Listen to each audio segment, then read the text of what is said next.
Food and football, football and food. The two go together like ant and deck. Welcome to Scran Away, the show where I travel all over the place looking for the best matchday food in the UK. This is episode 4 and I'm in Rochdale. We don't do glamorous on this channel, just real places, passionate fans and banging food. Places like this that have been written off by everyone deserve a platform just as much as the Londons and Manchesters of the world. In this video, I try some fried chicken from one of the many shops named after American states. I eat at some legendary food shops, one that has been there for over 100 years, as well as trying a pie in the ground, chatting to supporters who live and breathe the Dale and watching their beloved team in action. If you enjoyed this episode, please give it a like, comment where you think I should try next, and as always, subscribe for more. Rochdale is a town where the echoes of industrial heritage blend seamlessly with a vibrant multicultural present. Tucked away in the rolling Pennines of Greater Manchester, Rochdale stands strong as a testament to a community that has embraced change while honouring its roots. Can I get 2 Oreos and a Jaffa cake, please? Got a nice morning coffee and some deep fried Oreos and Jaffa cakes, native to Rochdale. I'm gonna see if I can contract diabetes early doors today. There's your Oreo. Mental. It's so sweet. It's so sweet. And this is the Jaffa cake one. Fucking deep fried Jaffa cake. It's like a donut, but in the middle of the donut is an Oreo. Yeah. Bit too sweet for me. A once thriving epicentre of the textile industry that has since endured plenty of economic hardship. Unemployment and financial challenges have touched many lives here, but in the face of these trials, Rochdale's community has remained steadfast and hopeful. £2.50 for a pint of cider or lager, 4 pints for a tenner.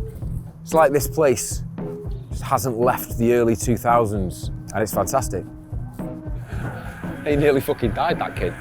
And I have never seen so many independent chicken shops in my life. I counted 9 within the first few minutes of being there. Atlanta, Oregon, New York, Arizona, Orlando, even Toronto fried chicken for crying out loud. I settled on West Virginia as my state of choice to go and sample some of Bossman's finest. Ordered a spicy drumstick from £1.60, very reasonable. I'm gonna go for it.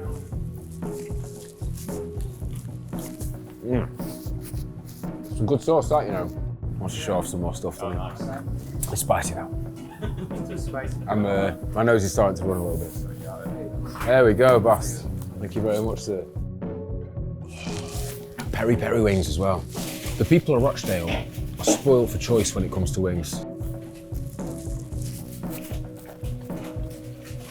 That's really good. It said peri, but it's got a lot of the like Indian mixed grill sort of style as well. And that char's banging.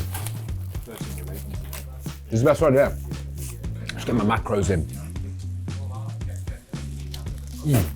Really juicy as well. I thought it was just gonna be generic fried chicken, but that is really good. Get a whole wing. There you are, mate. Enjoy. Enjoy. After being pleasantly surprised by the chicken at West Virginia, I wanted to head to the ground ahead of kick-off to scope out the stadium. I've lived here since 1978. Town centre's changed a lot, and the town hall, that's like been done up recently. Nice community around here, like the football club especially, seems to be doing a lot for the community. It's a nice, like a family-run club. Now obviously being taken over by the Ogden family. They've put a lot into Rochdale Football Club. In the brink of extinction, and the Ogdens come in and they've saved the club. Crowds, we don't get much. Right. Unless we're playing Oldham, obviously. That's the big one. It's a big derby, isn't it? You need a football club in your town. If you ask Berry, they'll tell you that. The Crown Oil Arena seems too good to be a National League stadium. It's crying out for Football League action, as old school as it gets. If you've ever played FIFA Pro Clubs, it's giving the Epura Municipal Stadium.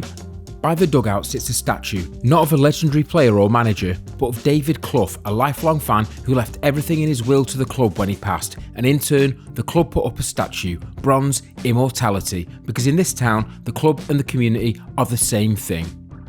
Jack the Kitman is part of the club's DNA, woven into the fabric of the shirts he's been folding, lugging, drying and laying out with quiet pride for years. He even turned down a job at Manchester United to stay at his boyhood club.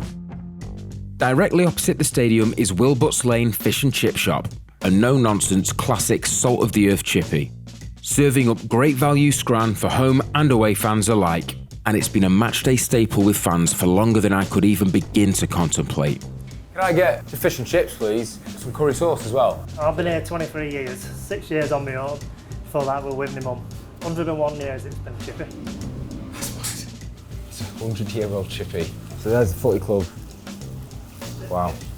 Opposite the ground. How busy does it get? They're not as busy as they were when they were in the league. Hopefully coming back, they're doing well at the moment, Rochdale. Thank you very much indeed. Your food porn shots, you got them, have you? Very crispy batter. It's always a good sign.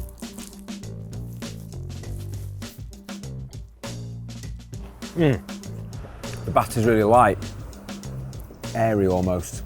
Nice flaky fish, fat, thick boy, nicely seasoned. Yeah. When I want fish chips and curry sauce, this is just what I want. The chips as well. Even if this place wasn't right next to the stadium, it'd still be popular with the fans because this fish and chips bangs. Rochdale Cricket Club used to be there. I had absolutely none of it. I was not put on this planet to be a cricketer. I remember one time I was bowling and he smacked it straight back at me and it right in my bollocks. Genuinely, until I had my child, I thought that was me. And I had my kid when I was 30 and I was like, oh my God, are you sure it's mine? Because I swear to God, that man knocked the spunk out of me. As we're heading into town, we passed a lone, solitary food truck standing proud on a car park just outside an industrial estate. We quickly found out ZAKI'S sells traditional Pakistani street food. What is good? What's the best? Yeah. Sound. Lamb mince, chicken steak, hot sauce, onions, peppers, all grilled with cheese melted in on a bed of fries. And it smells outrageous. Salad. What do you reckon, salad? Nah, no salad. No salad. Salad. Yeah. It's not going to do me any good, is it? Thank you, boss. Look at that. It's so heavy. Look at that.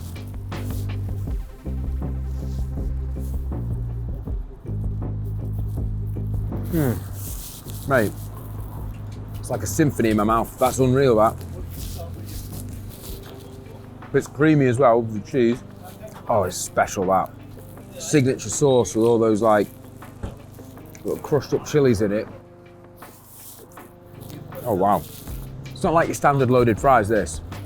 This is proper, authentic Pakistani street food. I can't stop eating it, which is a problem because I've got quite a few more places to eat.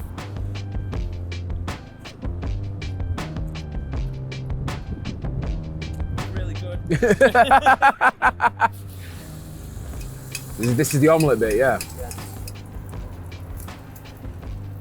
So this is like a traditional Pakistani street food. Love it. You can get it here in Rochdale. Brilliant. Thank you very much, mate.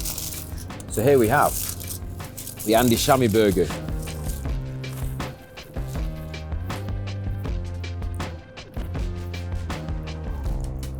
Oh yeah.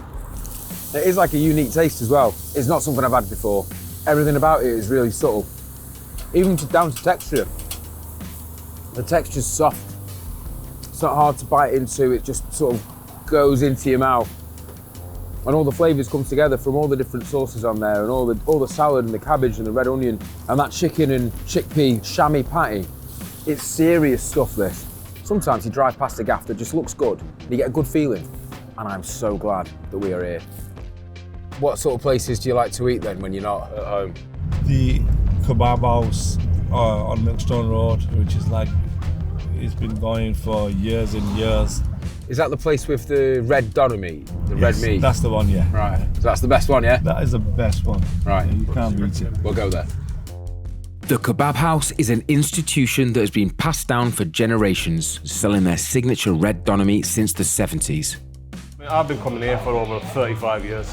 35 years. Over This kebab 35. shop. This specific kebab shop, yes. Without being biased, it's probably the best kebab house in Rochdale. It's the go place to go. The food's always fresh. The service is amazing.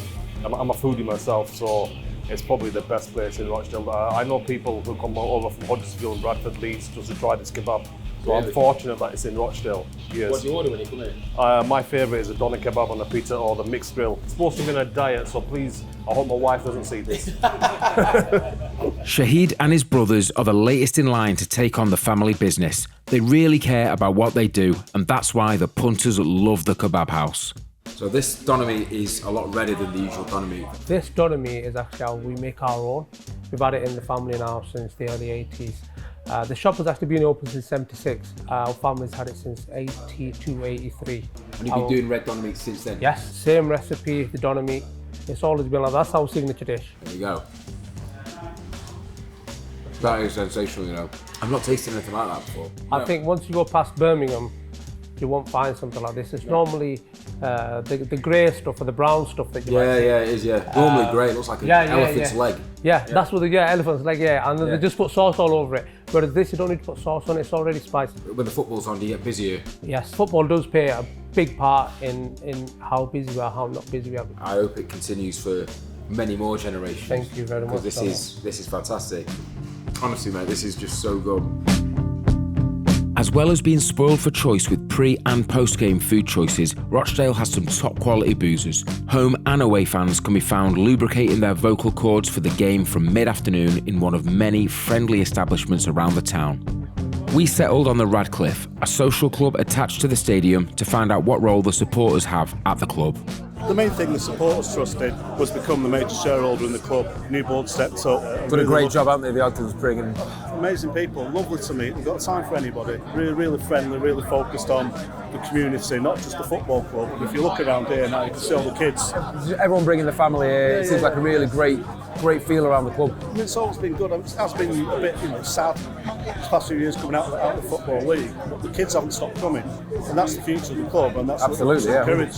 I'm in the market for a new club. I'm a United fan, season ticket holder, so there's loads of them. It's really refreshing to come to a club like this and actually get a real feel of like community. I mean, we don't all agree about everything, but one thing we have all got in common is we're Rochdale fans. You know, with United, you can see the sort of the glazers in, glazers out, sort of all that sort of stuff. I can't remember the last time we had a sack the board thing here. The floodlights were on, the beacons were lit, fans were starting to swarm WILBUTTS. You can feel that pre-game feeling that's so hard to describe. The anticipation is electric. Oh, it's only Rochdale versus Maidenhead, you might think, but this is the highlight of the week for many people here, and there's just something magical about football. It might be a secret organ, just the fans, I think. Yeah. What have you had there?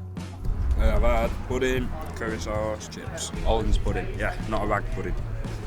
A rag pudding, what's that? You know it's a rag pudding because you get it from butchers, don't you? Hollands is like Hollands. Rag. I ain't got a clue with that. Yeah. Give it a Google. Yeah, give it a Google. You'll find it. As kick-off time approached, we made our way into the stadium. The rhythmic clanking of the turnstiles set to a backdrop of chatter, mates catching up after a long week at work. The closer we got to that first whistle, the more the fans sprang into life. This is proper football.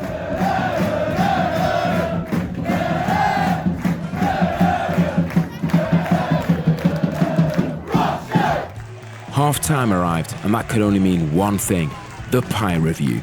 I think I'm going to go for the jerk chicken pie. Hey, you all right? Can you get a jerk chicken pie, please? So, have you got a fork? They're there, aren't they? Of course they are. Thank you very much. Cheers. It looks very good, and it smells very good as well. And you know what I like about it? It's a jerk pie, and it has got that yellow hue on the pastry that is quintessentially Jamaican.